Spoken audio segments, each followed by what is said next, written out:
Olá, eu sou Rômulo Contijo e esse é o Mask TV, aquele podcast que você quer ver. Estamos num episódio novo. Aqui comigo hoje uma pessoa que eu gostaria muito que tivesse aqui. Estou honrado e orgulhoso. Comigo aqui hoje, de uma forma muito honrosa e orgulhosa, Juliana Bley.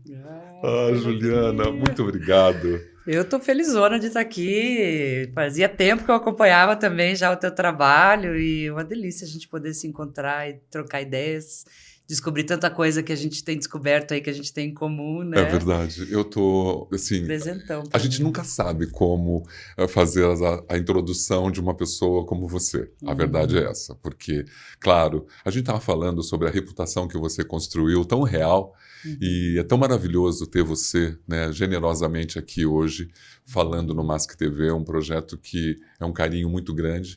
Então, muito obrigado, viu? Obrigada a você pelo convite. Você fez um bom voo, Curitiba, São Paulo. Super, super. Tô bem Tranquilo. tranquila, bem acomodada aqui. Ah, que coisa boa. A gente vai navegar um pouquinho, contar um pouquinho da sua história, fazer com que as pessoas conheçam um pouco o nosso trabalho, mas por uma vertente, Ju, por que a gente faz isso?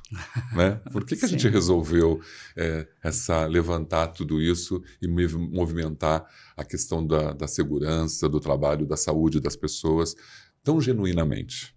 Ok? Sim, vamos lá. Você que está chegando aqui, Juliana Bley, ela é psicóloga, ela é palestrante, ela é facilitadora de aprendizagens, ela é autora de livros, ela trabalha, depois eu vou contar sobre os livros, ela é facilitadora de processos educacionais, ela é responsável pela JB Aprendizagem e Segurança. Você diz que está focada no desenvolvimento das pessoas, das empresas, dos profissionais. Você tem interesse, né? Eu vejo isso pelo seu texto, em trabalhar com saúde, integridade, inovação. Mais de 20 anos fazendo isso. Que maravilha, né? Tem um valor importante, né? Há 20 anos era uma coisa que você queria? Eu não posso dizer que eu, desde criancinha, sonhava em trabalhar na área de segurança. Eu fui descobrindo caminhos, assim. Mas eu acho que trabalhar pelo bem-estar, a integridade, o desenvolvimento das pessoas é uma coisa que está comigo desde muito nova. Eu só fui descobrindo, farejando aonde que isso teria mais impacto e tocaria mais assim, meu coração, eu acho. É tão bom quando toca o coração, quando a gente consegue Nossa. unir a nossa vontade de coração com as coisas que a gente faz. Sim, sim. Eu vou contar um Muito. pouco do Safety Lab também, Tá de bom. tudo que você está fazendo, mas como minha pergunta tradicional é a mesma e assim eu faço, chegou nessa terra quando e por quê? Cheguei nessa terra em 77, em Curitiba. Eu acho que eu gosto muito daquela visão do indígena de que cada alma que nasce é uma medicina para o seu povo. Então, todas as almas que nascem numa comunidade, elas têm uma função ali. Elas têm algo, elas têm um ingrediente a acrescentar. E eu vejo que por onde eu passo, eu posso falar do que eu faço de várias maneiras, mas desse lugar assim bem existencial, eu acho que o que eu faço é incendiar calor de vida nas pessoas, nos lugares, né? Colocar calor e colocar vida acordada nas pessoas. Eu sofro muito quando eu vejo as pessoas vivendo como mortas. Me dói, assim, as pessoas vivendo amortecidas. Sem esperanças. Sem esperança, vivendo como robozinho, sendo tratadas como robozinho, sendo consideradas como peças de uma engrenagem. Esse tipo de cena me corta, assim. Então, para mim, essa coisa de me dedicar a cultivar cultura de cuidado tem a ver com a gente poder criar ambientes, principalmente ambientes de trabalho, né, onde as pessoas são tão conectadas com a utilidade delas, né? Eu tô aqui para quê? Trazer essa condição de estar vivo e acordado. E a vida poder ser cuidada ali, independente do que a gente está fazendo ali. Se é carro, caminhão, geladeira, a bomba nuclear, não interessa, fábrica do que é isso. A gente tem um monte de gente ali que entra às 7, sai às 5 e que pode facilmente virar uma coisa. Então, o Foucault tem um termo que ele fala a descoisificação dos corpos, né? Então, me interessa essa descoisificação, assim. Quando você era menina, você até me confidenciou que o balé fazia parte da sua vida. Eu nasci dançando. Ai, Eu nasci você dançando. tinha um desejo de ser quem quando menina? Bailarina, Bailarina. obviamente. Isso era mesmo, mas você tinha pai ou mãe, alguém dançava em casa? Eu dançava porque dançava. Tinha 3 anos, já dançava na sala de casa, assim, sistematicamente, a ponto da minha avó me dar roupa de balé, mesmo sem eu fazer balé, porque eu era fissurada naquilo. E aí fui nessa coisa de dançar todos os dias em casa. Eu dançava, botava disco na casa da minha avó e passava a tarde dançando. Voltava da escola e passava a tarde dançando. Aí lá por uns 9 anos eu comecei a fazer dança mesmo, sistematicamente. E aí dos 9 até uns 20, mais ou menos, 21, mas o forte foi dos 9 até uns 18, eu fazia aula de dança de segunda a sexta, das 3 às 9. Era muita coisa. Então, eu fui até o profissional, fiz parte de corpo de baile, fiz uma série de apresentações. A gente se apresentava todo final de semana, em tudo quanto era tipo de teatro. Então, o palco está na minha vida desde os 9 anos de idade. Eu me lembro de ter me apresentado no Guaíra com 9 anos de idade, que é um teatro imenso lá em Curitiba. É verdade, famosíssimo. Então, eu estava no Guaíra criança. Então, correndo naquelas coxias, né? Então, essa coisa do palco, do teatro, do camarim, da maquiagem, do figurino, escolhe música, escolhe repertório, faz musical. Isso era a minha vida, né? Até uns 20, até eu entrar na faculdade, bem dizer. Então, eu dei aula de dança, eu era ensaiadora do meu grupo, ensaiava as crianças pequenas no meu colégio, quando tinha festival de Dia das Crianças. Eu tinha 12 anos e me convidavam para coreografar e ensaiar 4, 5 turmas de menininhas. Então, os pais vinham assistir a apresentação, né? E eu era coreógrafa, eu tinha 13 anos. Mas de onde você tinha essa qualidade para ensinar tão cedo? Não sei, cara, não sei. Eu gostava daquilo e eu fazia e funcionava. Olha só. Aí a meninada, tipo, tinha 40 crianças de 6 anos de idade. Uma barulheira, uma coisa arada, mas eu entrava na sala, botava música e eles vinham comigo. Eu criava as figurinas, as mães compravam, faziam. Então, não sei, funcionava. Essa liderança funcionava. Funcionava. E é difícil dizer que não existiam, talvez, quando eles falam de outras vidas, de outros movimentos. Será? Pode ser Porque que sim. como que você foi inspirada, né? Porque você não tinha nada e você tinha isso dentro de você. Eu acho que assim, eu venho de um ambiente familiar muito falante. Tanto as minhas 2 famílias de pessoas muito falantes, muito cheias de opinião, né? Minha mãe é artista, trabalhava com cenografia. Então, essa coisa desse ambiente, né, festivo, né? E artístico, né, e escola de belas artes. Então, isso era um ambiente que desde criança eu frequentava. No lado do meu pai, ligado à área ambiental, ativista ambiental, trabalhava com gestão ambiental. Então, todo esse discurso ecológico ali nos anos 80, eu já estava lá no meio daquelas conversas. Então, falar, se apresentar e organizar ideias é uma coisa que nos 2 lados da minha família isso é muito forte. Todo mundo tem isso. Meu irmão tem, meus irmãos têm, né? Minha mãe, meu pai, tios, enfim. Todo mundo tem. A minha tia é jornalista. Então, Estava presente, né? Eu acho que era um ambiente fértil para isso. Nessa coisa da dança era só comigo mesmo, né? Não era uma coisa que eu tenho outras pessoas na minha família me inspirar. Você é alta, né? Eu também sou alto. E quando eu fiz jazz, porque a gente faz, naquela época chamava-se jazz. Eu fiz muito. Jazz era o meu ritmo principal, na verdade. Não era o clássico. Eu lembro, né, da minha prima. Vamos fazer jazz? Eu falei, mas de jeito nenhum que eu vou fazer jazz. Aquela escola, balé, tá com vidro aberto. Você acha que todo mundo vai passar na Higienópolis e vai me ver dançando ali. Mas eu era muito desengonçado, porque uma pessoa alta, até se ter ritmo... Como que você era dançando? Bom, eu tenho 1,80 m, né? Todo mundo que me conhece pela internet, quando me encontra pessoalmente, fica assim, ó. Nossa, meu Deus, como você é alta, não sei o quê. Eu ouvi muitas vezes das minhas professoras de dança, de jazz, balé, sapateado, fiz tudo que foi tipo de dança que possa... Eu danço até hoje, né? Eu faço salão, na verdade, faz 9 anos que eu pratico dança de salão. As minhas professoras diziam, você é alta demais para ficar na frente. Então eu tava Sempre na turma do fundão. Ou nas laterais. E aí eu fui ralando para melhorar a minha técnica. Eu treinava insanamente, tanto que eu tenho meus joelhos bem prejudicados desde aquela época e tal. Eu treinava muito, porque eu queria ser muito boa tecnicamente, para um dia conquistar o meu lugar na frente. Então eu levei uns 5, 6 anos fazendo aula todo dia, 3, 4, 5 aulas por dia, para conseguir, num corpo de baile de semiprofissional, ter uma coreografia. Eu tinha espetáculos que eu dançava 7 coreografias. Era uma trocação de roupa absurda, assim, né, na coxinha. E uma, pelo menos, eu conseguia dançar no centro do palco, né? Então, isso foi muito ralado, foi muito conquistado. Mas nunca foi um lugar que todo mundo me abria e dizia, nossa, você tem pinta e cara de bailarina. Nunca. Eu era sempre o que destoava do grupo, assim. Eu também tinha uma relação com a arte. Não tinha isso em casa, mas eu tinha uma relação com a arte, tanto que eu deixei a minha cidade, também no Paraná, para tentar fazer arte e tudo mais, que é uma coisa maravilhosa. Você acha que a sua capacidade, a sua articulação hoje, a forma como você conduz o seu trabalho, nas suas palestras, no seu treinamento, veio disso?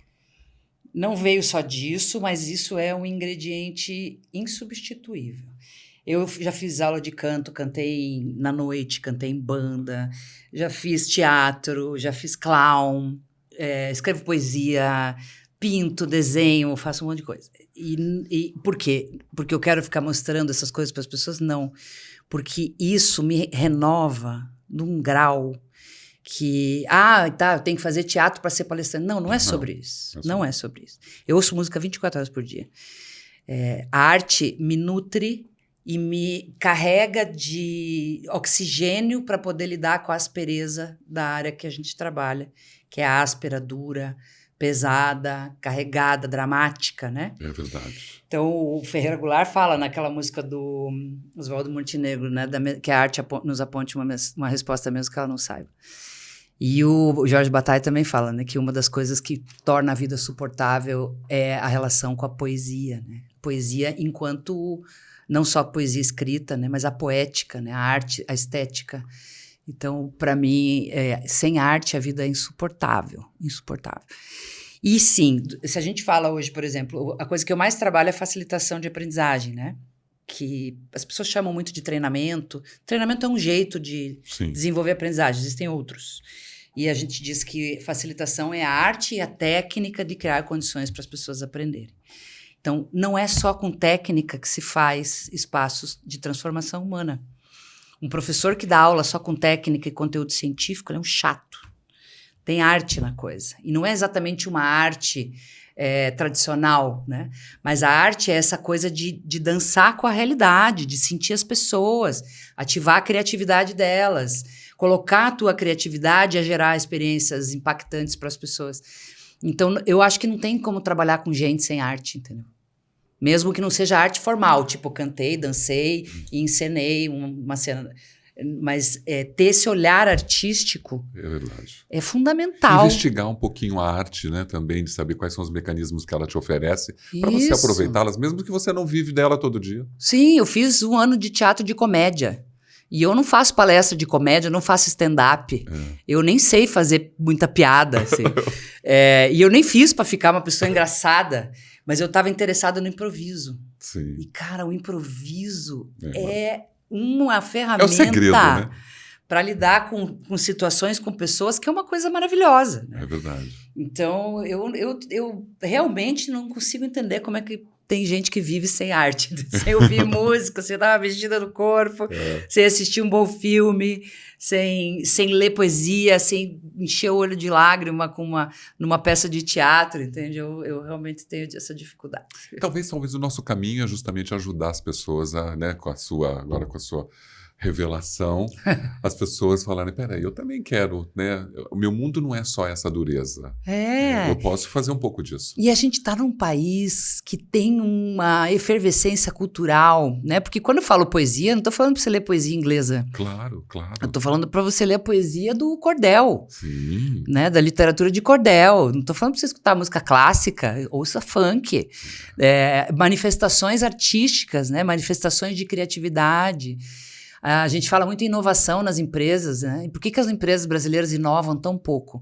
Por vários motivos que envolvem risco e verticalidade e tal. Mas sim, a gente gosta mais de gente obediente do que de gente criativa.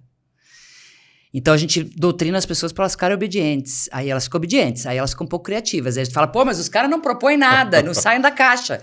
Bom, mas você arrancou todas as asas da figura. Sim, eu cheguei aqui prontinho. Pena por pena, né? Você encaixota a pessoa, acostuma ela a ficar encaixotada, e aí depois, quando você precisa de soluções novas, criativas e fora da caixa, ninguém mais tem asa para voar. Ninguém nem sabe mais como é que faz. É verdade. Então, a criatividade, ela não é exatamente... as pessoas, às vezes, confundem criatividade como, eu vou pintar um quadro. Ou, eu vou criar uma roupa, eu vou criar uma coisa linda que nem essa aqui que eu ganhei. Não necessariamente é isso. Criatividade é descobrir caminhos novos para problemas velhos. Claro. E para fazer isso, o teu corpo, o teu cérebro tem que estar estimulados. Pulsando, de coisas né? criativas, de gente criativa. Curiosidades. De coisas que te... Cara, nossa, eu nunca imaginei escrever uma letra dessa para uma música dessa. Nossa, eu nunca ouvi esse tipo de ritmo. Uau, eu nunca tinha visto um filme sobre sei lá o quê, a Croácia. A gente tem que povoar o sistema nervoso de estímulos para que ele seja criativo. Mas a gente fica tirando e encaixotando e deixando tudo muito cinza, tudo muito quadrado. Todo mundo tem que responder a mesma coisa para o auditor, né? Aquela história. Aí vira um exército de robozinho uniformizado e a gente fala, pô, o pessoal aqui não é criativo. Mas existem pessoas que realmente estão muito mais aptas a esse movimento curioso, criativo, Sim. E existem outras que não têm tanta... E eu acho que ouvir de você isso hoje faz com que a gente talvez... Peraí, eu posso não ter todas as skills de habilidades artísticas. Os interesses. Mas eu posso pensar que a poesia está num texto que eu estou lendo, a música está no... Né? Então eu posso ir atrás disso, mesmo quando eu acho que eu não tenho isso. Eu diria assim, ó, eu ando fazendo um exercício com as pessoas da gente pensar que tem determinadas características que sim, vêm do indivíduo, mas que, em sua maioria, vem da cultura. Então, essa coisa de que tem pessoas que não são tão criativas, eu não acredito nisso. Isso, inclusive, neurobiologicamente não é real. Todo ser vivo é criativo, porque criatividade é um recurso adaptativo, um recurso de sobrevivência. Aprender e criar são recursos de sobrevivência. Então, um organismo saudável, ele cria. A gente nasce imerso numa cultura que nos... esvazia e nos reduz. A escola nossa ainda é esvaziadora de criatividade, ela ainda está buscando a resposta certa na prova. É a resposta que a professora quer ouvir. Se você não está fazendo nada que preste, fique quieto, não converse, né? Não desenhe no caderno, não rasure sua prova com desenhos. Então, a gente tem todo um sistema educacional que vai reduzindo essa nossa habilidade natural, essas skills, elas já vêm com a gente. Sim. Né? Uma coisa é você pintar o quadro que nem um Monet, outra coisa é você pegar um monte de tinta e fazer um rabisco. Toda criança faz. Exato. Toda criança desenha, toda criança dança, toda criança canta, toda criança performa. Não precisa de escola para isso. Até uns 6, 7 anos. Na hora que a criança começa a sentir vergonha, aí ela começa a se encolher. E se ela está num ambiente familiar, escolar ou de trabalho, né? Daí não mais criança, óbvio. Mas aonde tudo é podado, nada é permitido, tudo é visto como feio, de mau gosto, não é coisa de gente direita. Ou, se você for um bom profissional, você não fica dando muito palpite aqui, não. Você fica quieto, escuta o chefe dizer o que ele quer. Então, não é que as pessoas naturalmente não são tão criativas, elas foram podadas demais. Então, quando eu vejo uma pessoa muito... engessada.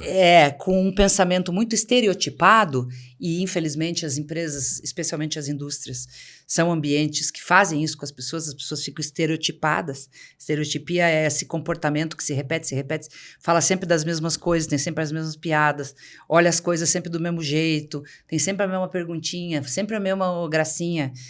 A pessoa, ela começa a virar um autômato, né? Eu não olho para essa pessoa como alguém que não tem habilidades, eu olho para essa pessoa como alguém que foi tão encaixotado que ela se perdeu dela mesma. Aí, exemplo, Safety Lab ou outros eventos que a gente faz, né? Você bota umas folhas de flip chart em cima da mesa, põe a turma lá em volta, se sentindo seguro num ambiente confiável, não vão ser criticados. Joga um monte de giz de cera e canetinha em cima da mesa e dá uns parâmetros para que eles conversem desenhando. Você tem que ver o que sai. Eu tenho Coisa certeza. mais linda desse mundo. E tem gente que senta ali e diz, faz 40 anos que eu não pego um giz de cera na mão. Ué, por que não? Então, esse recuperar a nossa plena capacidade, para mim, é tanto educacional quanto aprender uma coisa nova. Entendeu? Tem uma reabilitação aí que tem que acontecer. Entendeu? Eu acho mais sério do que isso é quando você adormece nessa realidade e não tem ninguém para te acordar. Exatamente. Né? E assim, e como você falou, a criatividade está ali, né? Ela só precisa de uma chance, né? Uma chance como você acabou de mostrar. Um convite, um convite. Estímulo, uma provocação e a gente leva gostosa. Isso na empresa, né? Exato. Palestras, eventos, cipates, workshops. São momentos onde a gente provoca amorosamente oportunidades. Sim. E aí, se a pessoa fala, vou tentar, deixa eu experimentar isso aqui. Uai, que legal isso que ele falou. Eu vou lá em casa, vou fazer. Então, você começa a aquecer. Né? Lembra da história do calor e da vitalidade?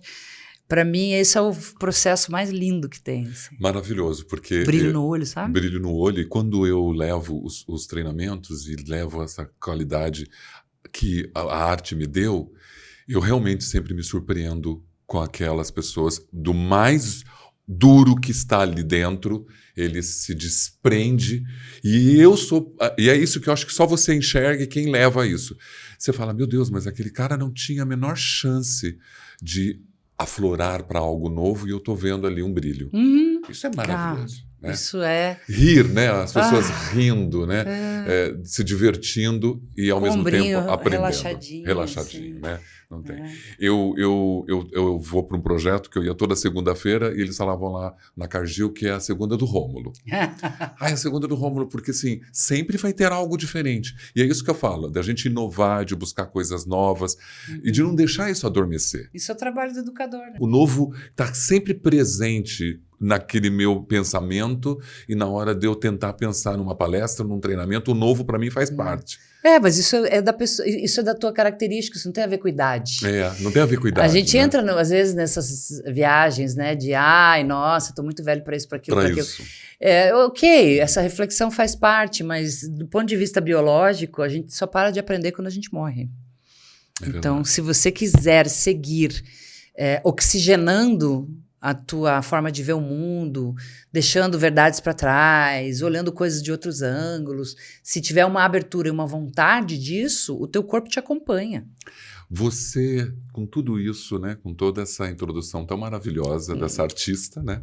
Depois você vai dar uma palhinha para de mentira. Vou cantar uma Alcione aqui, que é a minha especialidade. Eu amo. Nossa, cantar Alcione aqui para mim, né? Olha, eu amo de uma paixão que você não tem.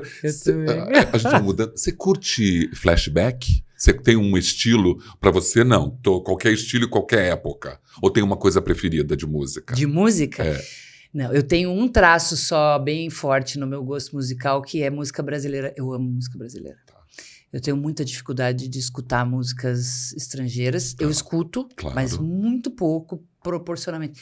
Eu acho os ritmos brasileiros e os artistas de várias épocas, inclusive os atuais, assim, tão diversos, tem tanta batida, tanto ritmo, tanta coisa. Quando você fala, nossa, dificilmente alguém vai fazer uma coisa boa que nem uma levada do Gilberto Gil. Aí você escuta um Lamparina, você fala, gente, mas esses caras são muito bons. É verdade. Então, essa efervescência constante da música brasileira, ela sempre me encantou. Eu acho que a coisa dos streams, ela deu muito acesso para as pessoas conhecerem diferentes coisas, degustarem diferentes coisas. Okay. Quando a gente tinha só CD e LP, você tinha que guardar uma grana para ir lá comprar. Aí você gostava de um disco do LP, não gostava do resto.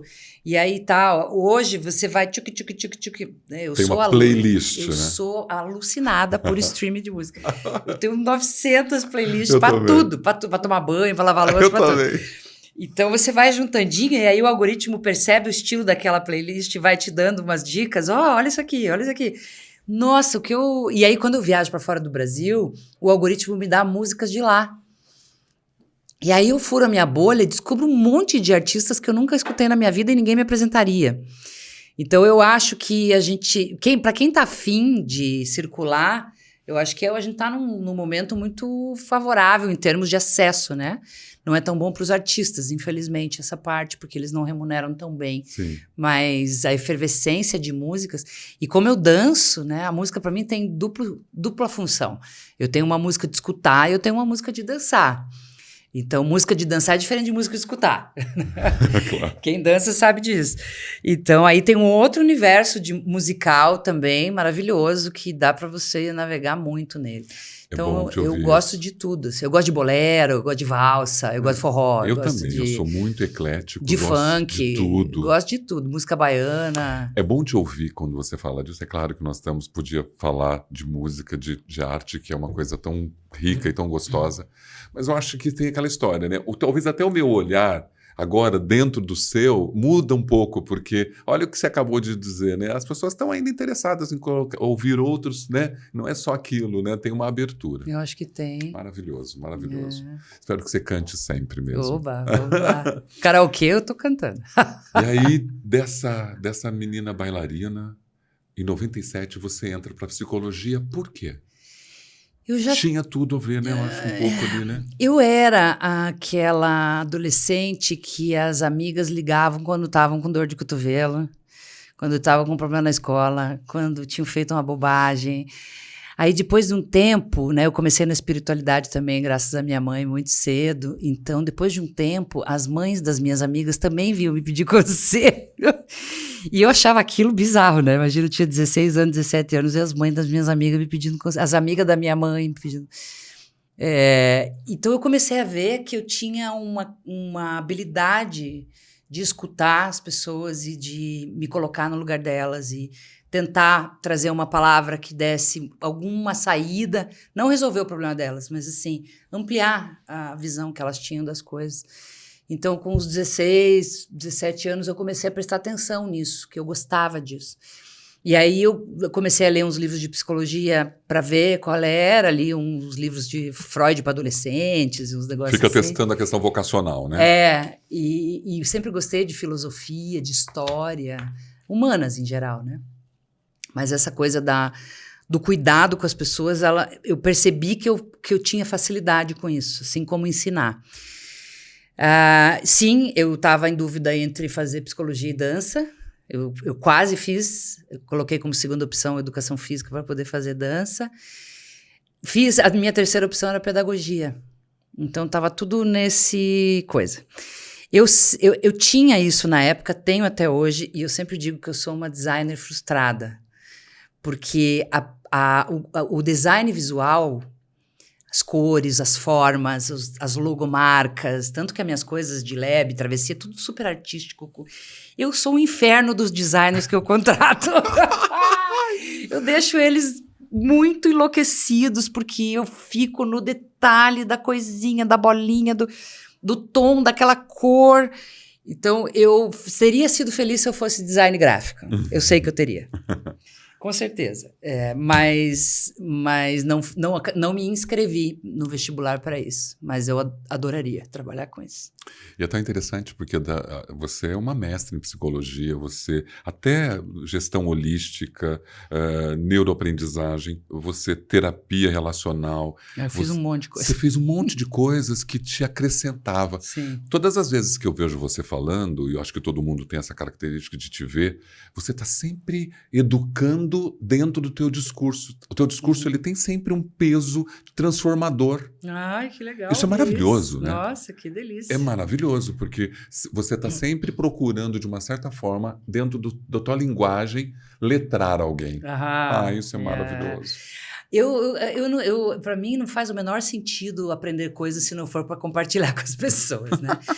Tem um lado legal disso e tem um lado chato disso, que eu acho que hoje eu estou um pouco mais consciente. Nos primeiros 10 anos da minha carreira, eu era essa pessoa que estava dando palestrinha na mesa do bar com a galera, sabe? Sim. Então, porque acho que todo mundo quer isso, né? Descobriu que você estava fazendo psicologia, não vai atrás? Mais ou menos. Eu acho que eu era meio chata do rolê por uma época. Essa coisa de ficar muito professoral... Porque você lê muito e você faz um monte de curso, e aí a tua cabeça tá cheia de coisa, e a pessoa fala uma palavrinha e aquilo engata 500 coisas que você já leu, e eu tenho uma memória muito boa para as coisas que eu já li. Eu lembro da página, eu lembro da citação, eu lembro do autor, tem coisa que eu li na faculdade que eu lembro até hoje. Então eu fico costurando essas coisas, não, porque o fulano de tal falou isso, porque o ciclano de tal, porque tem aquele livro, porque tem aquele autor, porque... E isso, quando eu estou na posição da palestrante, né, de quem trabalha com educação e tal, isso agrega. Quando eu estou sentada no bar bebendo com os meus amigos, isso não é legal. Quando eu estou com a pessoa que eu me relaciono, isso não é legal. Quando eu estou com meu filho, isso não é legal.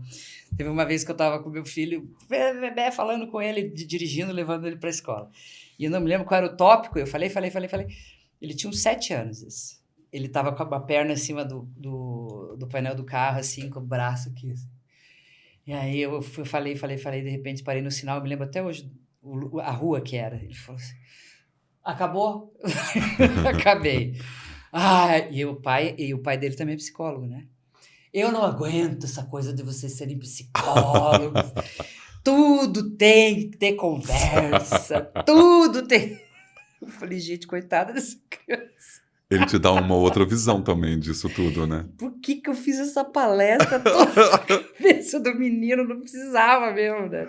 Eu não aguento mais. E é bom ouvir isso dele, porque outros podem até não querer e não ter coragem de falar. Exatamente. Então, eu demorei um tanto para entender que essa coisa de ficar conectando conteúdos e tal, que para mim é um prazer, eu adoro fazer isso, a minha mente funciona assim, pode se transformar num problema relacional em vários fóruns da minha vida. Como psicólogo, você tem preferência por abordagens? Tenho. Eu fiz terapia relacional sistêmica, né? Então, eu falo que os primeiros 5 anos da minha carreira fui Juscelino Kubitschek. Eu fiz 50 anos em 5. Fiz tanto curso que você não pode imaginar. Então, eu saí da faculdade, em um mês eu entrei no mestrado em Psicologia do Trabalho e Aprendizagem e Organização. Então, lá do Psicologia do Trabalho. Mas eu não queria só me formar nisso, eu queria me formar em clínica também. Então, eu fui para a clínica sistêmica. Comecei no 4º ano da faculdade. Então, a minha linha é a sistêmica, que é uma linha mais recente, dos anos 70 para cá, não é tão antiga quanto a psicanálise, a psicologia junguiana e tal. Okay. Muito centrada no trabalho dos californianos, psicólogos californianos dos anos 70, ali, Carl Rogers, o Bateson, que era antropólogo, e, enfim, uma turma que estava começando esse pensamento ecológico, complexidade, né, Edgar Morin, Maturana. Então, eu já meio que saí da faculdade já quase formada nessa linha. E uso ela até hoje, e nunca saí dela. Eu fiz comportamental também, fiz outras, transpessoal, na Unipaz, gestão holística. Gosto, mas a minha linha de trabalho é sistêmica mesmo, na empresa e no consultório. Eu não clinico já tem 3 anos, mas durante quase 20 anos fiquei com o consultório trabalhando na sistêmica também. Olha só, que louco isso, né? A gente vai...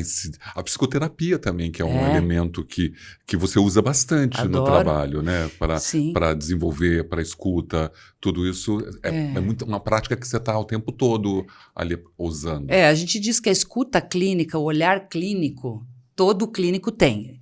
Então, não é porque eu não estou sentada num consultório com um único indivíduo na minha frente... que eu não posso usar as habilidades que eu desenvolvi para poder ser uma psicóloga clínica. Então, o olhar clínico está sempre ali, a leitura clínica está sempre ali. O que a gente não faz, ou na minha opinião não deveria fazer, é querer, no ambiente organizacional, entrar em temas e questões pessoais das pessoas. Não é para isso que serve a psicologia do trabalho. Excelente você ter falado isso, porque uma grande empresa com 7.000 colaboradores, uma vez, me chamou porque eu fazia um trabalho numa unidade menor. E o trabalho era muito legal tal, e tinha uma psicóloga fazendo um trabalho lá, só que ela transformou numa clínica. Aí é atendimento clínico em company. E que não era o que ele queria. Coisa. Ele não queria aquilo. E ele se assustou. A psicologia dentro organizacional, às vezes, para determinados diretores, alta liderança, eles abominavam. Tipo, eu não quero uma psicóloga aqui. É tão diferente do hoje em dia, né? Claro. E até por urgência, né? Por urgência, né? A gente está com com questões muito graves de saúde mental. Existe, sim, dentro da psicologia do trabalho francesa, uma abordagem que chama clínica do trabalho, que é uma abordagem relacionada à escuta, trabalho com grupos, e que é um trabalho bem específico. E hoje o que se tem muito por causa das questões de saúde mental são psicólogos clínicos que atendem no ambulatório da empresa ou recebem pacientes encaminhados pela empresa. Okay. Então, isso é uma psicologia clínica, não é uma psicologia do trabalho. Tá. A psicologia do trabalho trabalha com coletividades. Então, eu não vou ficar analisando o perfil do CEO, ou não sei quem, como é que o VP se comportou e o Tech Segurança. O comportamento individual a gente observa, mas ele não é o foco. Na psicologia do trabalho, a gente quer trabalhar com o comportamento coletivo, né? Aquilo que constrói o comportamento coletivo e que elementos precisam ser cultivados, desenvolvidos, estimulados para que aquela coletividade atinja níveis satisfatórios de saúde, segurança, qualidade de vida, bem-estar. Né? Mesmo que tenha um tratamento individual, o objetivo sempre é coletivo. O objetivo é para aquela coletividade. Okay. Né? Mesmo que tenha uma escuta individual, é a serviço do coletivo. Se você tem uma questão, eu chego lá na empresa, tem lá um gerente que está tendo uma questão pessoal, eu vou encaminhar. Eu, sendo psicóloga clínica, eu não vou fazer isso ali.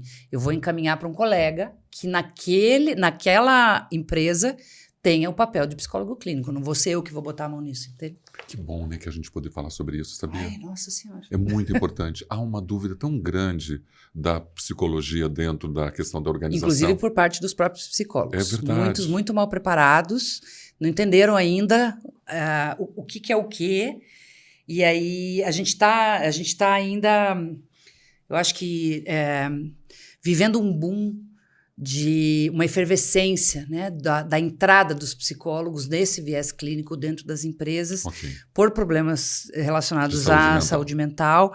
Então, as empresas estão precisando, os psicólogos clínicos, claro que querem poder ter acesso a essa clientela, é ótimo para todo mundo, mas eu acho que as fronteiras ainda estão meio mal divididas, sabe? Ok, é verdade mesmo. Estão precisando amadurecer isso aí. Achei muito legal você ter dado essa forma de conduta do psicólogo na organização, que ajuda muita gente que está vendo aqui. Que bom. Eu tenho umas recomendações. Recomendações é uma coisa que todo mundo tem, né? Eu adoro. Pense em uma profissional que olha para você como ser humano, que interage com você olhando no olho e com qualidade de presença. Esta é Juliana. Quem disse isso foi o Adriano Ribeiro. Muito gostoso querido, ouvir isso. Lá de Porto Mas Alegre. tem uma também que eu gosto bastante. Trabalhei com a Juliana em um projeto de vanguarda chamado Observadores Comportamentais da Segurança, onde fui seu cliente. Sua alta expertise técnica e elegância no trato dos desafios de implantação do projeto garantiram o engajamento e o sucesso do projeto. Sua inteligência emocional é de primor inspirador e tenho orgulho de ter aprendido tanto com ela nesse período de trabalho. Ai, gente, que Jason emoção. Abraão. Jason Abraão, queridíssimo. Uma coisa incrível. Eu acho que o nosso papel é exatamente olhar pessoas, enaltecer e reconhecer pessoas. Exato. Quando a gente fala de saúde mental, eu vou migrando para isso. É tão importante, a gente reconhece tão pouco, elogia tão pouco. Eu pergunto na plateia, quem foi elogiado hoje? Silêncio total, não tem. É um ou outro que levanta a mão. Então eu acho que reconhecer, eu acho que é fundamental hoje em dia. Sim, com toda certeza. A gente precisa fazer mais isso. A gente sabe criticar com muita facilidade. Com né? muita facilidade. Eu acho que tem isso da crítica. Acho que o reconhecimento é bem fundamental. E quem sabe daqui a um tempo a gente comece a estar dentro de uma coisa que eu gosto bastante, e eu trago isso também no Lab como uma inspiração. Tem uma abordagem que chama investigação apreciativa, que ela estimula que a gente trabalhe sempre, não é olhando o copo meio cheio, mas consiga enxergar o quadro inteiro e apreciar aquilo que é conquista, aquilo que é resultado, aquilo que é bem feito, aquilo que tem valor, porque a gente tem muita palavra para aquilo que ainda não está sendo feito. 2 dias atrás eu estava num briefing para um evento com um gerente dizendo assim, a gente tem que dizer para os nossos líderes que tudo que a gente fez até agora não deu certo, porque a gente ainda está com resultado ruim. Eu falei, sério que você vai falar isso para todos os teus líderes? Dele, claro, a gente tem que mostrar para eles que a gente tem muito a fazer. Falei, olha, se eu tivesse ralado loucamente nos últimos 3 anos para entregar bons resultados para você, né, como líder corporativo, e eu ouvisse isso de você num evento, eu ia ficar muito desmotivado. Então, essas pessoas fizeram muita coisa boa. Muita coisa boa. E sim, ainda existem vulnerabilidades. E ainda aconteceram falhas. E essas falhas causaram acidentes. E a gente não quer mais que os acidentes aconteçam. Mas daí é você dizer para essas pessoas que tudo que elas fizeram nos últimos 3 anos Uma das falhas foi pode não ser perceber jogado isso. no lixo, de um nível de injustiça com elas, que provavelmente vai mais desmotivá-las do que engajá-las para o novo passo. Com toda certeza. Então, que tal a gente não jogar o bebê com a água do banho? E a gente dizer, olha, o Ronagel fala, entre um acidente e outro, todo mundo trabalha bem, né? Então, sim, essas pessoas trabalharam muito bem. Muito bem. Tanto é que vocês têm uma empresa super bem sucedida, com excelentes resultados. Então, sim, vamos reconhecer que nos esforçamos e melhoramos muito em vários aspectos. E vamos reconhecer que em alguns a gente ainda falha. Então, e nesses as falhas estão custando a saúde e a integridade das pessoas. E a partir de agora a gente quer seguir acertando mais e colocando ainda mais compromisso em corrigir as falhas que a gente já sabe que tem, né? Ele ficou melhor, né? Então, isso esse refinamento de sair dessa coisa grosseira de quando alguma coisa errada acontece, vem até o conselho deliberativo, saber o teu nome, teu RG, o nome da tua mãe. É verdade. Agora, quando você trabalha 1 mês, entregando bonitinho, fazendo o teu trabalho, usando teus EPIs, dando conta das coisas, sendo comprometido, se envolvendo, indo na palestra, indo na CIPAT, não aparece um cristão ali para te dizer, pô, que massa, cara, você fez 1 mês maravilhoso. Ninguém fala nada. Nada mesmo. Então, isso é uma fonte tão simples de geração de engajamento. E aí, às vezes, as empresas ligam e falam, queremos fazer um programa de engajamento. Gente, mas se as pessoas estão tão desengajadas, o que vocês estão fazendo com elas? Para elas estarem desse jeito, né? De que forma que ele vai conseguir mudar uma coisa que já está construída, quase que, né, petrificada? Então, assim, o excesso de criticismo e a falta de generosidade com as pessoas, se a gente desse conta disso como líderes, a gente já ia ter um nível de comprometimento e engajamento muito maior das pessoas. E isso é tão simples, né? Tão básico, mas aí nós temos que ir lá dar palestra para os caras, passar o dia inteiro com eles para dizer, querido... Hoje já falou para todo mundo isso aqui, pelo menos alguém já pegou, já aproveitou isso. Carreira e saúde mental não está fácil de conciliar hoje em dia, não é verdade? Nunca foi, né? Nunca foi. Você acha que pós-pandemia ficou pior? Tem algumas coisas que têm piorado, assim. A exploração do trabalho, ela sempre existiu, né? Sempre, né? Ainda mais no mundo industrial, que é onde eu, pelo menos, mais atuo. A exploração sempre existiu, a dificuldade de equilibrar a vida pessoal e profissional sempre existiu, instabilidades aqui no Brasil, econômicas e políticas, sempre existiram. Ou seja, nunca foi simples ser saudável e ser trabalhador, né? Nunca foi simples. Sempre envolveu uma série de adaptações. O Christophe Dejour, um psicólogo do trabalho francês, clássico da área da psicologia do trabalho, já fala isso desde os anos 80. Né? O trabalho é uma fonte contínua de prazer e sofrimento. Né? Uma fonte contínua de vida e morte. E essa é a relação que a gente tem com o nosso trabalho. Nos últimos, não foi só pandemia, eu acho que nos últimos aí, talvez 10, 15 anos, a gente tem vivido uma precarização do trabalho. É verdade.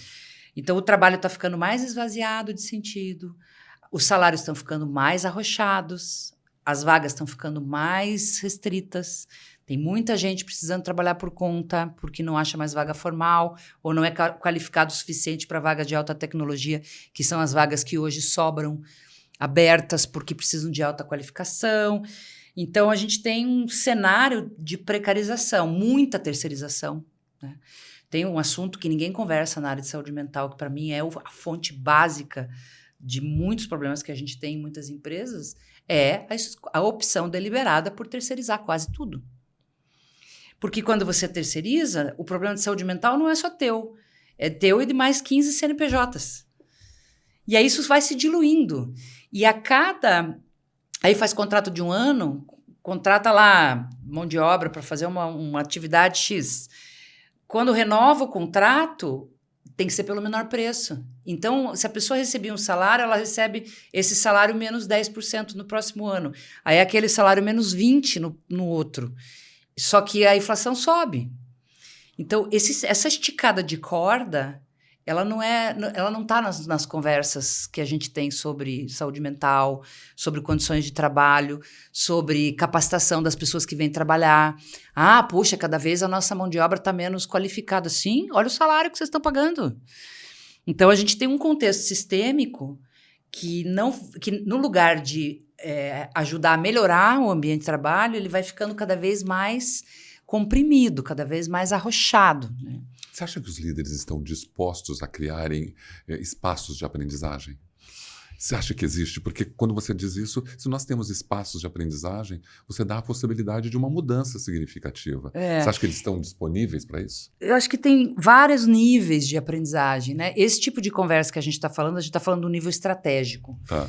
Então, não é tão simples conseguir botar a diretoria, vice-presidência, conselho e CEO na sala para falar disso, e muitos deles não estão interessados nessa conversa. Então, acho que sim, tem empresas que estão debatendo isso, principalmente as que estão engajadas na pauta do ESG, por exemplo, tem que discutir isso,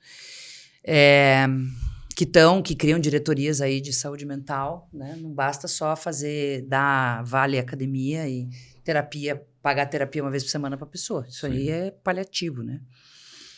A gente precisa olhar o trabalho em si, as condições, né?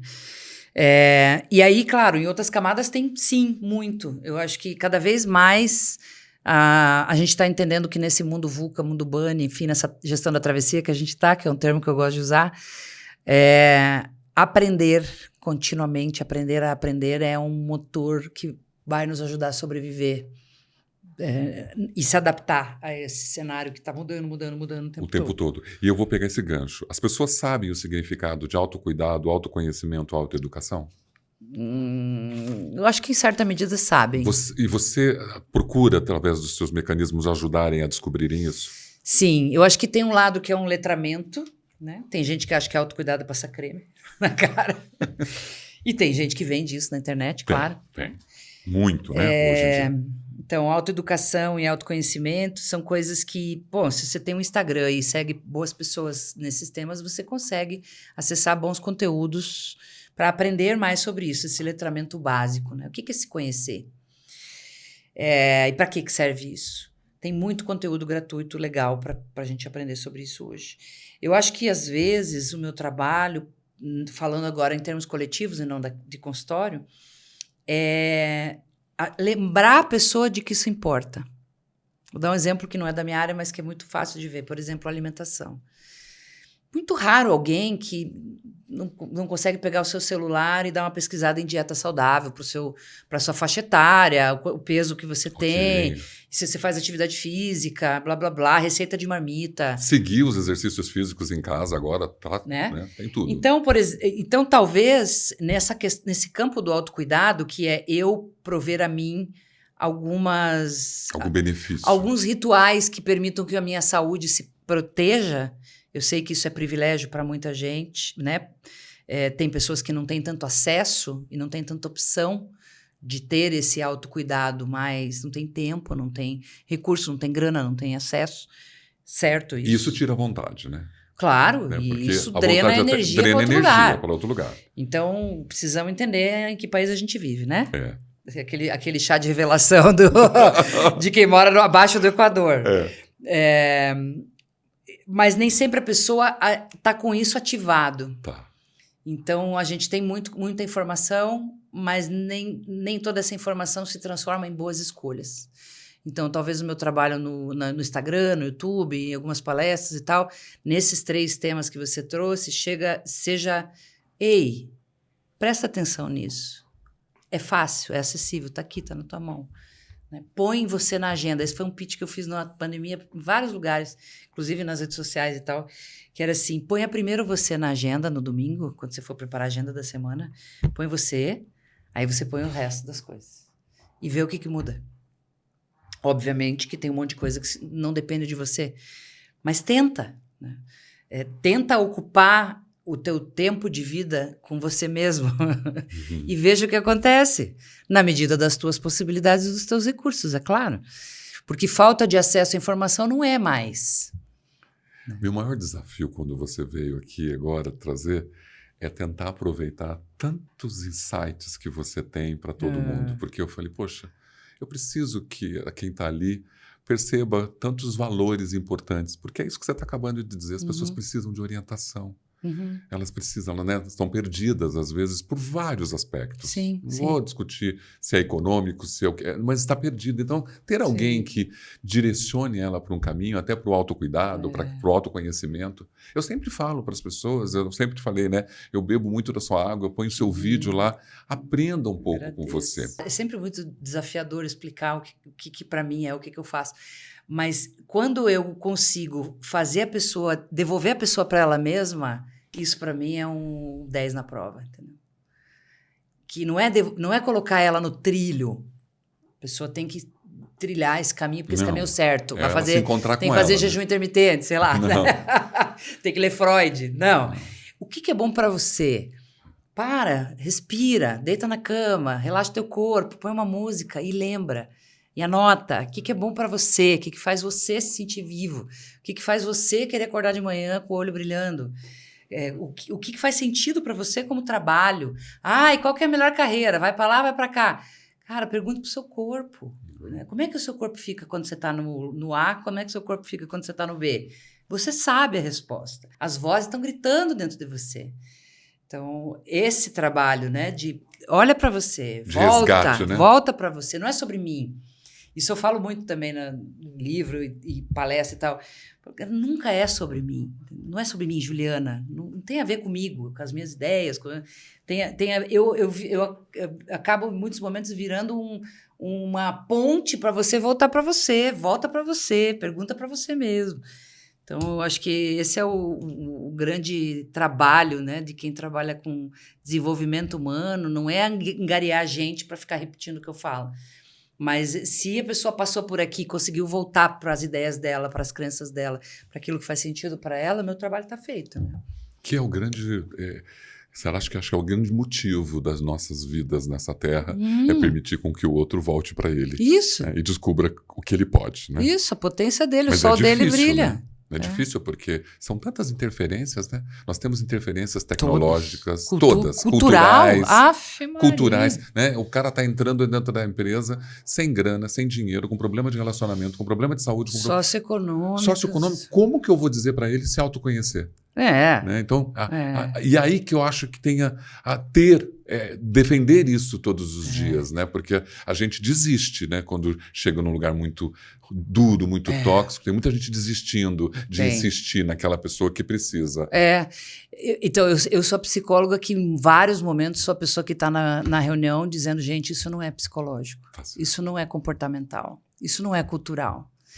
Não vamos gastar dinheiro com um projeto de cultura. Compra um capacete decente para esse cara, põe uma bota decente no pé dele, entendeu? Melhora o contrato do serviço de alimentação da fábrica, está muito ruim essa comida. Então, isso não é da minha área, mas o meu trabalho é dizer, esse mal-estar que você está tentando trabalhar com comportamento, não é comportamento, é outra coisa. Então, muitas vezes na área de segurança é isso que a gente faz, né? É dizer, não é comportamental, não é percepção de risco, não é falta de atenção, não é que o cara não tem segurança na veia, não é porque o cara não está comprometido. Se você tivesse na condição que ele está, provavelmente você faria a mesma coisa e você se acidentaria igual a ele. Agora você está sentado de terno no ar-condicionado, tomando cafezinho Nespresso e assistindo o mundo acontecer através do seu computador e fazendo reunião. Você não está lá no calor que o cara está do lado da panela de aço, sabe? Então, muitas vezes o meu trabalho é dizer que não é sobre o meu trabalho o assunto, entendeu? E talvez quando te chamam, sabe que vão ouvir aquilo que tem que ser ouvido, é isso? Hoje sim. Hoje sim. Hoje sim. Né? Quando você fala da reputação real. Hoje sim. Tem muita gente que diz, eu pensei em te chamar para essa reunião final de ano dos líderes e tal, mas eu achei que os nossos líderes não estão preparados. Você acha que a gente valoriza de maneira genuína a vida e a integridade das pessoas? Acho que não. Eu acho que muita gente sim. Sim. Eu acho que sim. Eu acho que eu não sou uma ingênua, né? O mundo que eu vivo e que você vive não é um mundo de ingênuos. Exato, A exato. gente sabe exatamente o que acontece no mundo que a gente vive, né? Que é o mundo dos negócios, que é o mundo da grana, que é o mundo do lucro, que é o mundo do chão de fábrica, que é o mundo das obras. Eu não, quando eu falo isso, as pessoas às vezes pensam que eu sou ingênua, meio poliana, mas não é isso. Ok. Eu realmente, nesses 25 anos que eu trabalho na área de saúde e segurança, eu encontrei muito mais gente genuinamente interessada em pessoas bem cuidadas do que gente que não estava ligando a mínima. Mas assim, muito mais, mas muito, muito mesmo. Dá para contar, poucas foram as vezes que eu sentei numa mesa com gente que estava, se morrer, se perder o braço, Tanto faz. é mais um. É mais um. Trocamos. Poucas vezes eu vi pessoas deliberadamente dizendo isso. Ou mostrando isso através de suas decisões. O que eu mais vejo são pessoas, seres humanos como eu e você, né? A Clarice Lispector tem uma frase linda que ela diz que nós somos contradições com pernas. A gente é contraditório pra caramba. É verdade. Né? Então eu vou nos eventos e vejo aqueles gerentes dizendo, a gente está aqui porque a gente tem cuidado genuíno com as pessoas, mas aí a pessoa vai lá e assina um contrato para reduzir o salário da galera. Nós somos contradições com pernas. Então, sim, tem gente que não se importa. E é possível criar ambientes onde a gente respeite as características pessoais das pessoas? Eu acho que mas dá trabalho. Dá trabalho, né? Muito trabalho, né? E longo prazo, não é um projeto de curto prazo. É mais rápido fazer isso numa startup. Tá, claro, está começando toda uma história. Em uma empresa pequena, com poucos funcionários. Passou de 100, 150 pessoas, a complexidade vai ficando maior. Então, é trabalhoso. Não é impossível, não é difícil, mas é trabalhoso. Requer constância, investimento e sustentação disso como uma ética. A gente tem exemplos, né, no Brasil de empresas com alta reputação nesse tipo de coisa, né, de ter uma gestão humanizada, de ter um trabalho com larga escala, mas que tem uma certa individualidade, né? Natura, por exemplo, é um grande exemplo sempre nosso. Sim. Por mais que tem pessoas que dizem, nossa, mas a Natura também tem problemas. Claro, uma empresa imensa, mas o Dr. Luiz Seabra liga para você no dia do teu aniversário, entendeu? E é uma coisa que ele faz desde quando ele fundou, né? Aham. Isso que é mais incrível, E eu conheci pessoas que todo ano, às 7 horas da manhã, estão ali do lado do telefone esperando a ligação do Dr. Luiz, entendeu?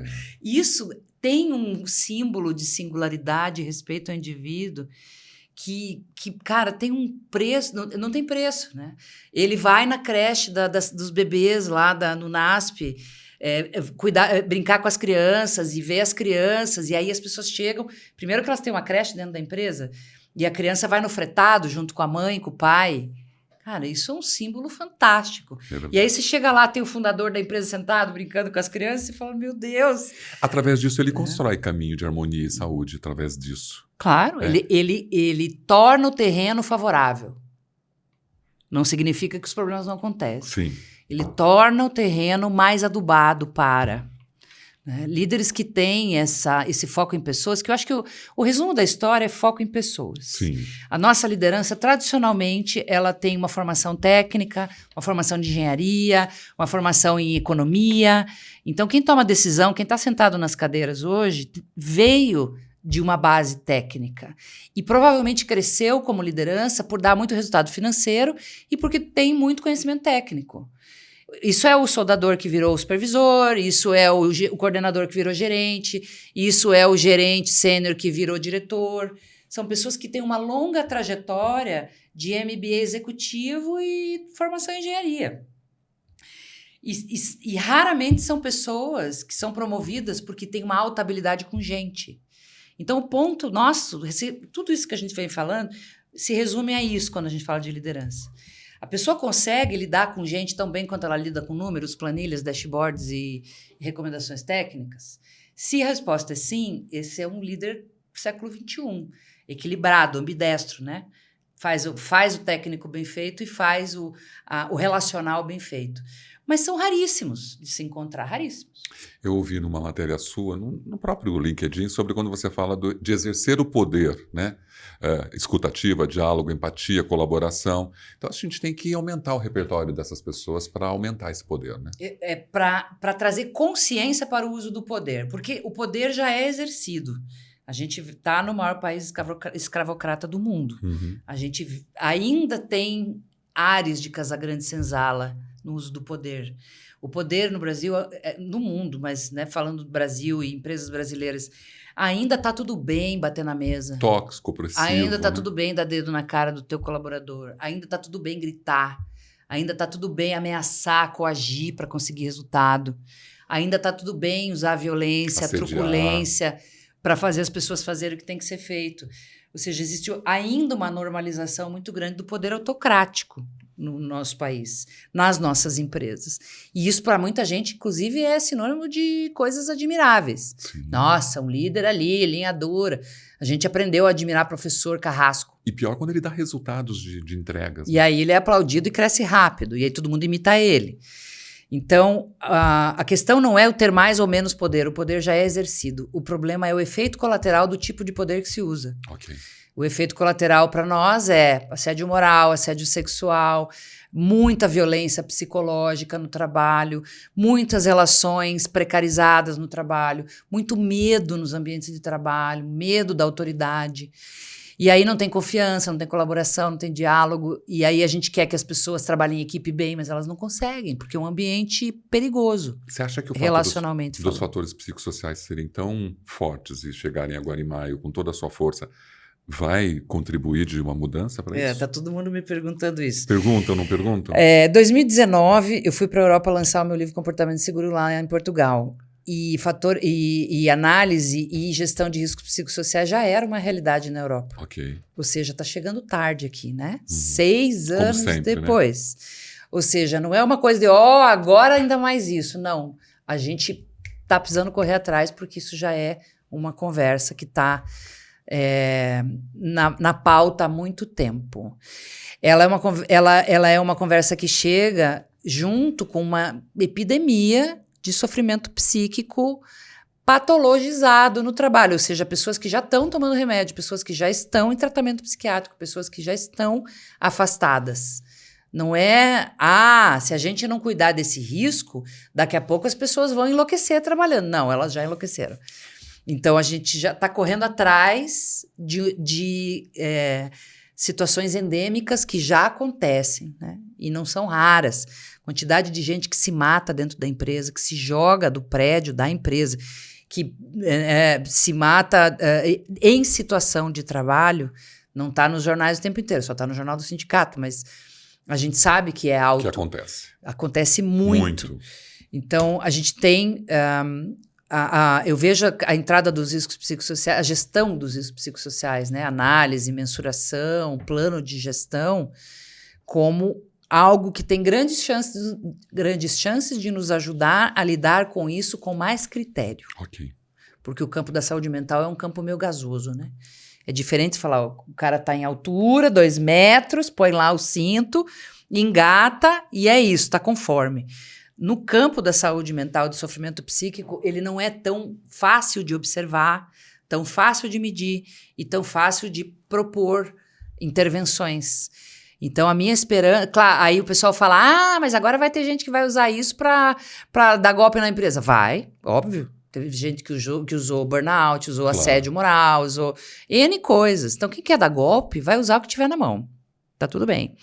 Agora, eu não estou preocupado com os golpistas, eu estou preocupado com essa grande massa de gente doente que está aí dentro de empresas adoecedoras e que não sabem exatamente por que estão adoecendo as pessoas, não sabem o nome, endereço, RG, CPF dos fatores e não tem um bom plano porque não adianta pagar terapia e pagar plano de saúde, porque isso é tratamento.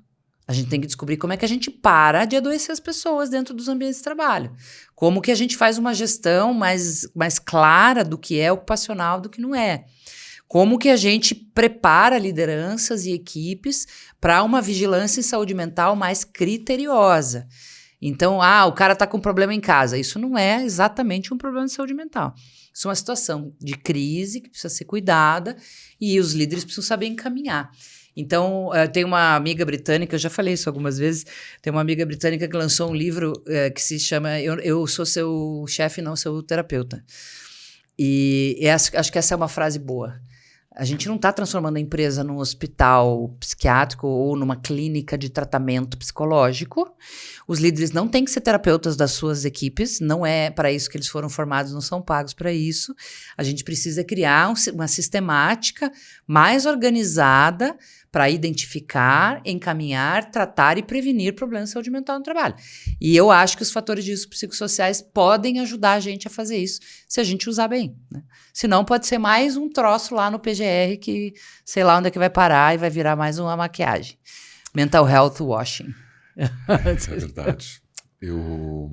Aí, ó. Acabou o tempo. Mas, nossa... Você acredita nisso? Eu acredito. Eu Mas, ficava mais uma hora aqui. Eu também ficava, porque é tão... Né, é claro, ter você aqui com toda a tua experiência, com toda a tua qualidade, ensinando, a cada discurso seu tem um ensinamento.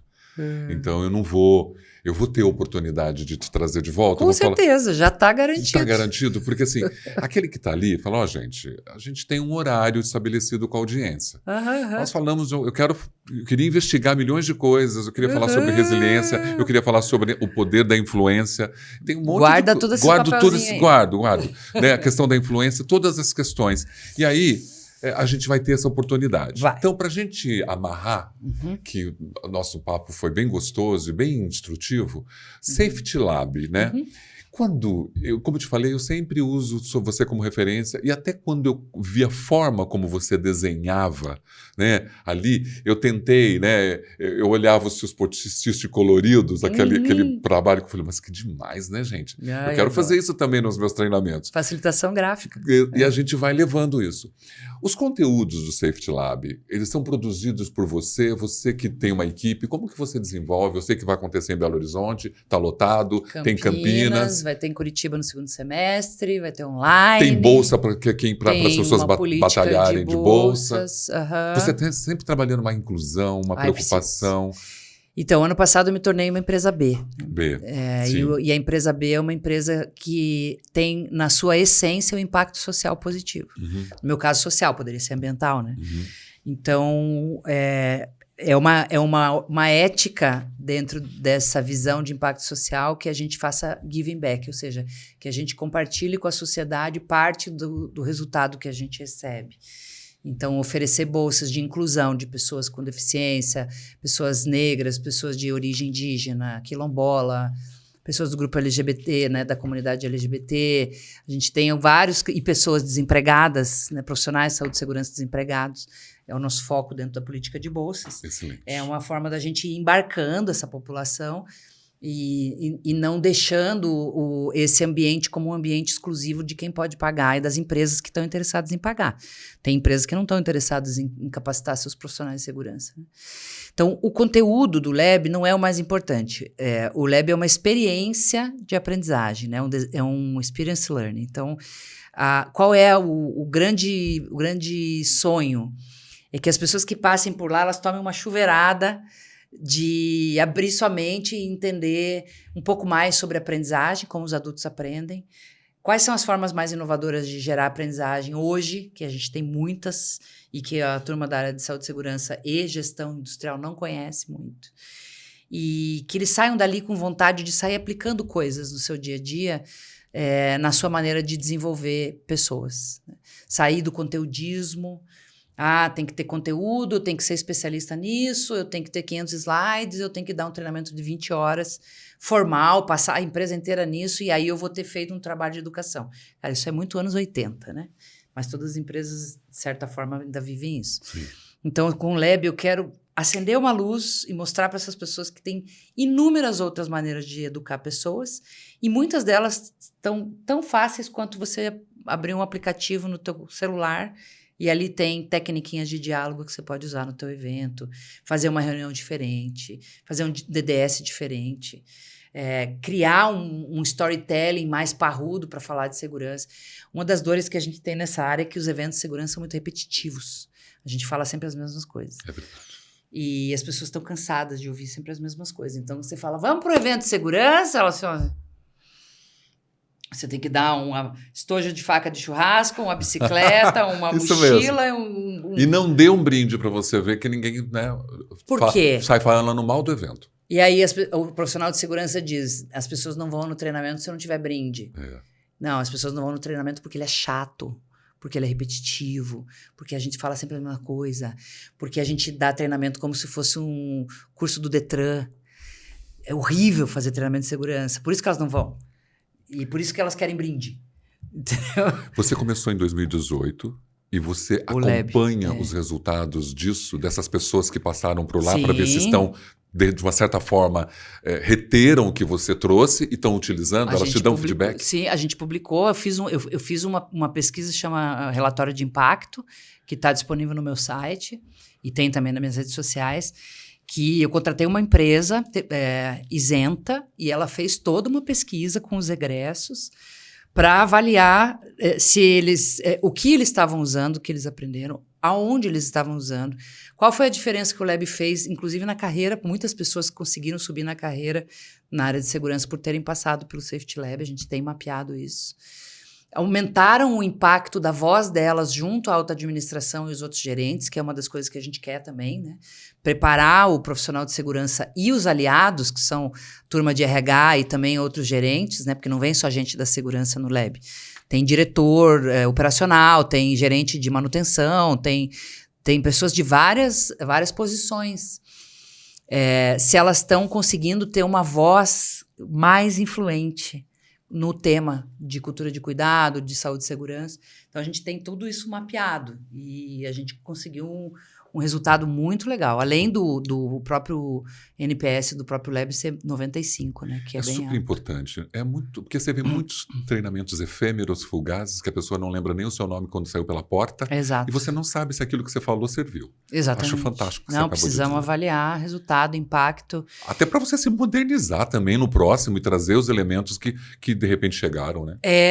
Mas por incrível que... O Lab, na verdade, ele não começou em 2018, né? Ele é já a terceira versão, quarta, do trabalho que eu faço desde que eu fiz o mestrado, que eu dava um curso pela revista CIPA, que na época era do Fábio Pisa ainda, muito tempo atrás eles tinham uma plataforma de cursos presenciais, e eu dava um curso que era Metodologia Didática em Educação para Segurança. Então o Lab, ele é neto daquele curso que é Didática e Educação de Adultos para Profissionais de Saúde e Segurança. Maravilhoso. Só que ele foi evoluindo, né? Foi se repaginando. Então, antes de terminar nosso acordo, qual é o sentimento de escrever um livro? Comportamento seguro e gestão da travessia. Está sendo preparado outro? Estou fazendo mais 2 ao mesmo tempo. Depois você vai contar como você consegue fazer tudo isso, mas eu acho que agora é gostoso escrever? Você aprende escrevendo? É gostoso e também é desafiador. Porque eu tenho muita preocupação em tudo que eu faço. Eu uso o design centrado no usuário, né? Então, eu sento lá na cadeira do leitor e me coloco no lugar dessa pessoa e falo, como é que eu posso fazer para essas ideias chegarem nessa pessoa de um jeito útil? De modo que agregue na vida dela. Porque uma coisa é eu ficar falando das coisas que eu tenho na minha cabeça. Outra coisa é eu escrever um livro que eu quero que seja... sirva de ferramenta na vida daquela pessoa, né? Então, por eu fazer isso, é um pouco mais difícil. Porque todo livro tem... Eu acho que todo livro tem... Quem escreve, né? E escreve com paixão, assim, eu acho que tem uma boa dose de sofrimento. Todo o processo criativo, ele tem a dor do parto, ali tem as contrações, eu tenho insônia, acordo de madrugada com ideia. Às vezes eu estou dirigindo, aí eu me lembro dos negócios, eu fico gravando áudio para depois ir lá no meus... Então, o processo criativo, ele tem uma fervura, ele não é barato, né? Ele não custa barato, emocionalmente para mim. E tem essa coisa de, cara, isso aqui vai ser útil, eu tô aqui só compartilhando coisa que eu acho bonito, acho legal, mas não vai servir para ninguém. Então, eu acho que eu torno o processo um pouquinho mais sofrido do que ele poderia ser, porque eu fico com esse olhar com o leitor, né? Mesmo nesse sofrimento, você aprendeu bastante. Não é sofrimento, assim. É um sofrimento prazeroso. Né? É um sofrimento criativo, útil. De deleite também pela criação. E depois que a criatura nasce, você fala, cara, eu sofri, mas tá aí o bichinho. Essa capacidade tua de nomes, de datas, de referências, surgiu, é um exercício de dinâmico de leitura, porque você tem uma capacidade de buscar o nome, buscar né, referências. Isso nasceu comigo. Isso nasceu comigo. Eu tenho essa... Quando eu me encanto com alguma coisa, essa coisa fica em mim para sempre. E quando eu me horrorizo com alguma coisa, essa coisa também fica em mim para sempre. Então, eu sou uma pessoa muito impressionável com o que eu leio, com o que eu assisto, com o que eu ouço, com o que eu sinto. Então, eu também faço um filtro muito grande do que eu vejo, do que eu assisto, do que eu escuto, com quem eu converso, porque dependendo do que vier, vai ficar comigo. E aí eu vou ficar carregando tralha, não quero carregar. Eu estou muito feliz de ter desmistificado Juliana Blade de um outro jeito, né? Você tá muito Marília Gabriela. Eu tô muito Marília Gabriela, não tô. Dicas de milhões para fechar. Eu sei que é quase impossível, o que eu vou te perguntar, mas é dicas de milhões para quem tá ali. Vamos Dica lá, de milhões. Vamos lá, eu vou fazer um esforço, prometo. Faça. Síndrome de burnout, eu consigo corrigir isso como? Quais são as dicas? Assim, Burnout. Burnout, que é uma coisa que tá todo mundo vivendo hoje. Você, como psicóloga, dá uma diquinha para aquele cara que tá sufocado, se incendiando dentro da empresa. A imagem do burnout é um fósforo queimado. Ok. Ou seja, uma exaustão que passa muito da capacidade de recuperação. Então, a dica de milhões é não deixe chegar nesse lugar. Faça algo que estiver a teu alcance antes. Nem que seja buscar apoio no próprio recurso, serviço que a própria empresa oferece. Quando você começa a dormir e acordar cansado, quando você começa a ter dor na alma de fazer uma coisa que você gostava de fazer, e quando você começa a tratar pessoas que nem coisas, fica esperto. Não deixe chegar. Porque depois que você queima, é mais de ano para voltar. Demora muito para reabilitar uma pessoa em burnout real, né? Porque às vezes tem muito diagnóstico que não era. Era uma depressão, era outra coisa. Burnout mesmo, categoria burnout, eu tive e eu sei como é que é. Leva anos para você recuperar a tua vontade de fazer o que você gostava e que você perdeu. Ok. Dica de milhões, porque nós vemos pessoas muito inteligentes, mas que a inteligência é substituída pela ansiedade. A pessoa vira e fala assim, mas eu sou tão inteligente, por que eu estou fazendo isso? Dica de milhões, corrigir a ansiedade, principalmente a ansiedade patológica. Gente, terapia. Terapia. Não tenho dinheiro. Procura as universidades. Todas as universidades que têm curso de psicologia têm clínica social. Se você não tem grana para pagar terapia, vá na clínica social. O CAPS é um serviço público que tem também atendimentos. Existem centros de formação clínica em todas as cidades grandes e online que oferecem psicoterapia a valores sociais com profissionais muito bons. Então, hoje a gente consegue, se a gente batalhar um pouquinho, atendimento psicológico a valores, inclusive sem custo nenhum. Por que psicoterapia? Porque a psicoterapia ele é um treinamento para ser você mesmo. E você não tem replicantes no mundo. Tem 8 bilhões de pessoas no mundo, só tem você com o teu DNA. Ou seja, você tem que fazer um curso para ser quem você é, sem sofrer tanto e sem distorcer as tuas capacidades, talentos, inteligências. Então, a vida é ansiógena, não é só culpa sua. Né? Não é, ser ansioso não é uma responsabilidade individual. Nós vivemos numa sociedade ansiógena. Então, tem uma parte que é como é que eu lido com o mundo e como o mundo me afeta, e tem uma parte que é como eu lido comigo. Se você não tem muito como mudar o mundo onde você está, pelo menos ganha um pouquinho de repertório para lidar com você, que já vai melhorar bastante. Olha, 2 dicas de milhões muito importantes. Burnout e ansiedade, que está na vida de todo mundo. Gente, a gente teve Juliana Bley aqui. Estamos encerrando. Quero estou aqui com um monte de coisinhas que um dia a gente pode fazer de novo, trazer essas orientações, esse momento da gente ajudar as pessoas a serem felizes, a se encontrarem. Tô muito querendo esse nível 2 aí, esse papo número 2. Nessa câmera, o que você falaria para aquela pessoa que está ligadinho em você e que teve essa delícia de ouvir tudo que você falou hoje? Eu estou sempre no convite do cuidado, né? Que a gente possa contribuir para que o mundo seja um lugar de maior cuidado. Então, eu cuidar de mim, eu olhar para as pessoas com mais cuidado. Eu tenho falado muito nas empresas, nas palestras, que a gente tem que lembrar que cuidado não é coisa de mulher, cuidado é coisa de gente, pessoa. Pessoas precisam ser cuidadas para poder viver com saúde. E as pessoas que estão ao teu redor precisam do teu cuidado e você precisa receber cuidado delas também. Então, isso para mim é o esporte que, se todo mundo jogar um pouquinho, a gente consegue mudar muito a nossa experiência enquanto sociedade. Assim. Dentro do trabalho, fora do trabalho, na família, em casa, nas relações amorosas. Se importar com as pessoas é muito fundamental para mim. Assim, eu acho que é isso que eu deixaria. Excelente. E eu vou fechar. Cuidar é um trato nosso. É um trato nosso. Estou aqui com o meu presente. Juliana Bley, que é um presente aqui no mês de março, mês das mulheres, para todas vocês e para todo mundo. Uma honra para mim. Muito obrigado. Estou muito feliz. Obrigado você que acompanhou a Juliana Bley aqui com a gente. As minhas bonequinhas maravilhosas. Maravilhosas. Eu estou extremamente honrado. Muito honrado. Obrigado demais. Espero que você tenha gostado desse bate-papo. Eu amei. Gratidão. Foi excelente. Ótimo. Foi muito bom. Até o próximo. Tchau, tchau, gente.